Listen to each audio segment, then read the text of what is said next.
What's up, guys? You know, if I'm making a guitar video, it's normally some ultra rare Washburn, one of a kind. And sure enough, this video is no different. This is the first ever John Donais signature face eraser X81 Washburn prototype.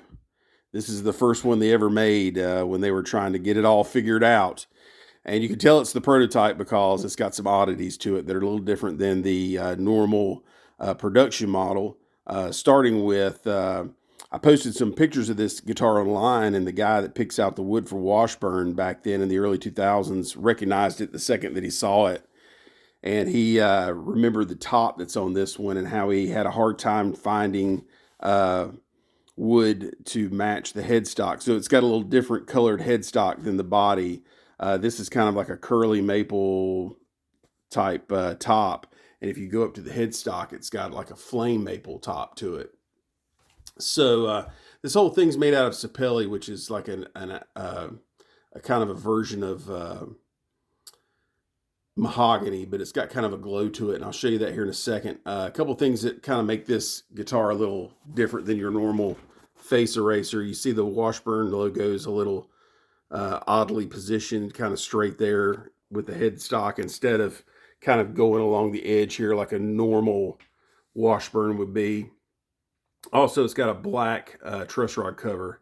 The production model actually said face eraser on them.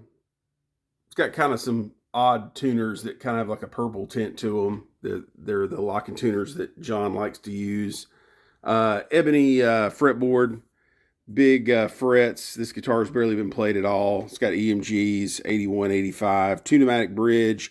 The production model of this guitar had kind of that flat style bridge to it. In they made a couple of these in two pneumatics many years later as like custom shop runs, but the production model did not come with that two pneumatic bridge. They just made a couple of them there at the very beginning that you saw in some of the ads and some of the brochures, and then the actual production model had a different bridge on it. Three-way switch, volume knob. Let's flip it around here and we can show you that sapelli. See how it's got kind of a glow to it. A couple other things that make this guitar odd compared to a normal one is it's got a one-piece neck on it. This is the only face eraser ever built that doesn't have a scarf joint. And by that I mean the production model, the headstock and the neck are actually two different pieces that are glued together, and you'd normally see a little, half moon line cut out here, but this one's all one piece. And it's just beautiful wood. Also, if you go down here, this is the only one ever built that does not have a separate battery compartment. Normally you would have a battery compartment that's cut out right here. And it's got a little custom made metal plate that somebody made for it. Another odd thing about it is the input jack. You can tell they were trying to figure things out on this guitar. The input jack kind of sticks out a little bit. And the reason it does that is they didn't drill the hole deep enough to put a whole input jack in it.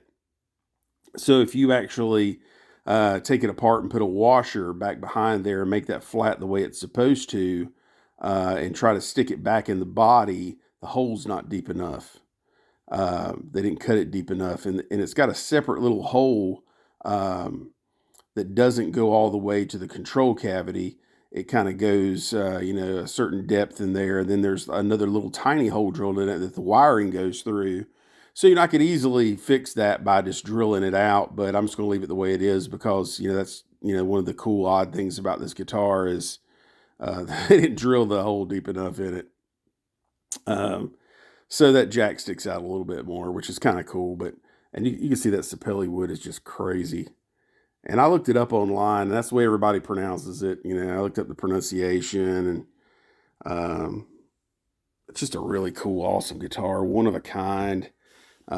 This is the one that's in the very first ad that John took pictures for Washburn for this signature model. And the way you can tell is because it's got this top, it's got that bridge, and it's got that headstock, and it's got that truss rod cover. Everything lines up. It is the exact same guitar.